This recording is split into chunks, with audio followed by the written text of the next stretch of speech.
पण सचिनजी, आता हा नर्सरीचा व्यवसाय शेतकऱ्यांनी सुरू करायचं ठरवलं, मला सुरू करायचा आहे, काय त्यातले टप्पे आहेत, कशा पद्धतीने मी जाऊ शकतो, काय मी करायला हवं आणि त्याला त्या संदर्भात मी कोणाचं मार्गदर्शन घेऊ शकतो, मदत घेऊ शकतो, कसं काय करता येतं?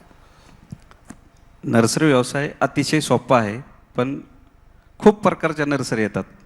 म्हणजे भाजीपाला असेल, ऑर्नामेंटल असेल, वनस्पती असतील, अशा तुम्हाला कुठली आवड आहे, तुम्हाला त्या क्षेत्रात प्रत्येकाला एक आवड असते. देवाने प्रत्येकाला एक गॉड गिफ्ट. जसे तुम्हाला अँकरिंगची आवड आहे, तशी कुठल्या क्षेत्राची आवड आहे ना आपल्याला मार्केटिंग. ओनली वन नाही तर नंबर वन. हां, ओनली वन नाही तर नंबर वन.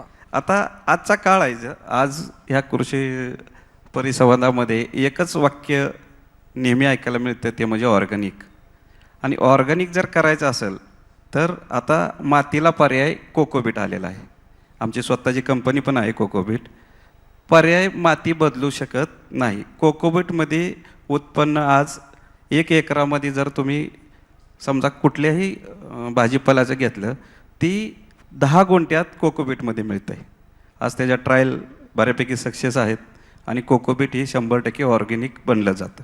त्यामुळं नारळाच्या नर्सरीचा व्यवसाय आता आमचं 1 कोटी नारळाच्या रोपाचं टार्गेट आहे ह्या 5 वर्षात म्हणजे लावायचं. त्यासाठी नर्सरी आम्हाला तामिळनाडू असेल, कर्नाटक असेल. मी आता गोव्यामध्ये नारळ परिषद झाली, त्यामध्ये पण सहभाग घेतला होता. कारण महाराष्ट्राला ऊसाला पर्याय म्हणून नारळाची शेती ही खूप मोठी फायदेशीर शेती आहे आज. आणि महाराष्ट्र शासनाने त्याला बऱ्यापैकी अनुदान पण चालू केलेलं आहे.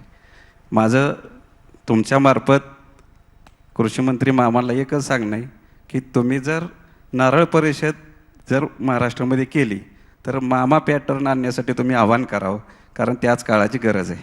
बरं, चालेल, आज विचारूयात आपण नारळ परिषद इथं होऊ शकते का.